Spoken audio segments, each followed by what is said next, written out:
നല്ല സുഖമുള്ള പരിപാടിയാ. ഒരു ജോലി ഇല്ലാതെ 28 വയസ്സ് കഴിഞ്ഞിട്ട് വീട്ടുകാരെ ചെലവ് ജീവിക്കുന്നു.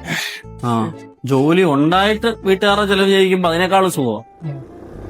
ഇതുകൊണ്ട് എല്ലാം റെഡിയാവും മനസ്സ് പോയാ. ഞാൻ അമ്പലത്തേക്കായിട്ടായിരുന്നു വന്ന്. ചേട്ടാ ബമ്പർ ഉണ്ടോ? ഒരു ബമ്പർ എടുക്കും. കഴിഞ്ഞ പ്രാവശ്യത്തിൽ എനിക്ക് ജസ്റ്റ് മിസ്സാ, പക്ഷേ ഈ പ്രാവശ്യം ഇതിന് എന്തുകൂടാ എനിക്ക് ഉറപ്പാണ്. ജീവിതത്തിൽ ആദ്യമായിട്ട് എടുക്കുന്ന ലോട്ടറി ദൈവമേ മിച്ചേക്കണേ. ഇതെങ്ങാനും നമുക്ക് അടിച്ചു കഴിഞ്ഞാൽ ടാക്സ് എല്ലാം കഴിഞ്ഞ് 13 കോടി കിട്ടും. 6.5 കോടി നിനക്കും 6.5 കോടി എനിക്കും. ഈ തവണ നമുക്ക് പക്ക പ്ലാനിങ് എന്തൊക്കെ എവിടെയൊക്കെ ചെയ്യണം, ഇല്ലെങ്കിൽ അവസാനം ഞാനൊരു 5 കോടി ആദ്യമേ അങ്ങ് ബാങ്കിലിടും. പിന്നെ അതിന്റെ പലിശ കൊണ്ട് അങ്ങ് ജീവിക്കാമല്ലോ.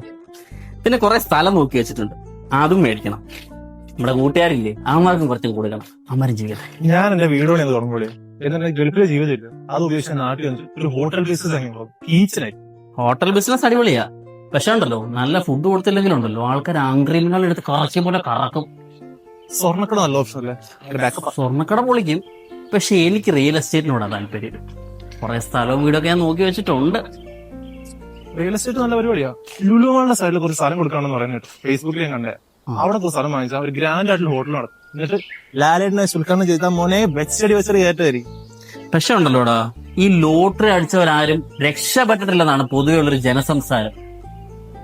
മിക്കവാറും വരുന്ന കുഴപ്പമെന്ന് അറിയാം, കിട്ടുന്ന പൈസ ഒരു വിവരമില്ലാത്ത പരിപാടിക്കകത്ത് കൊണ്ട് അങ്ങനെ കിടക്കും.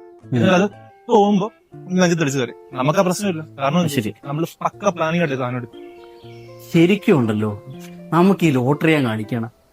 ഒരു സുഖമായിരിക്കും. എന്റെ ചേച്ചിയുടെ കല്യാണം കണ്ടല്ലേ? ആന്ധ്ര ടീച്ചറെ കല്യാണ കാര്യവും പറയുന്നുണ്ട്. ഇത് അടിച്ചായിരുന്നെങ്കിൽ അത് ഗ്രാൻഡ് ആയിട്ട് നടത്തായിരുന്നു. ഇതടിച്ചിട്ടാണ് എനിക്ക് കല്യാണം കഴിക്കാം.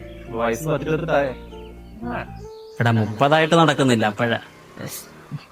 ഈ കൂടെ ഉള്ളവർക്കെല്ലാം 1 ലക്ഷം വെച്ചാൽ കൊടുക്കാം, ഇല്ലെങ്കിൽ അവര് മുടിഞ്ഞ പ്രാക്കായിരിക്കും. പോട്ടെ, അമ്മമാരും പോയി ജീവിക്കട്ടെ. ഒന്ന് ആലോചിച്ചു നമുക്ക് തന്നെ അടിക്കുന്നതാണ്. ഞാൻ ആദ്യം നാട് വിടുവളിയാ, എന്നിട്ട് നീ ആരും ചോദിക്കുകയാണെങ്കിൽ ഗൾഫിൽ പോയി തിരിച്ചു പോയെന്ന് പറഞ്ഞാൽ ആ പൈസ കൊണ്ട് ഞാൻ അവിടെ വീടുണ്ടല്ലോ മറ്റേ തേച്ചിട്ട് പോയാ, അവിടെ വീടിന്റെ മുന്നിൽ പിന്നെ ഏതൊരു കൂടിയ കാറിൽ ഞാൻ വിളിഞ്ഞു പോകും. അവള് ഇങ്ങനെ നോക്കും, എങ്ങനെ ഇങ്ങനെ അസുഖം കൊണ്ട് ചാവണം നാശം. ഈ തള്ളി മറിക്കുന്നുണ്ടെങ്കിലും ഉണ്ടല്ലോ ശരിക്കും കടം തീർക്കാനുള്ളെങ്കിലും കിട്ടിയാൽ മതിയായിരുന്നു.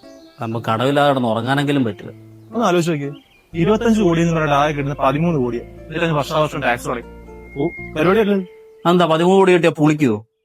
പിന്നെ ഏതാണോ കുഴപ്പമില്ല.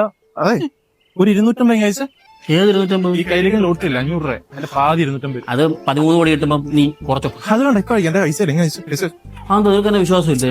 പൈസ എടാ കൂടാ തരാടാ തരും.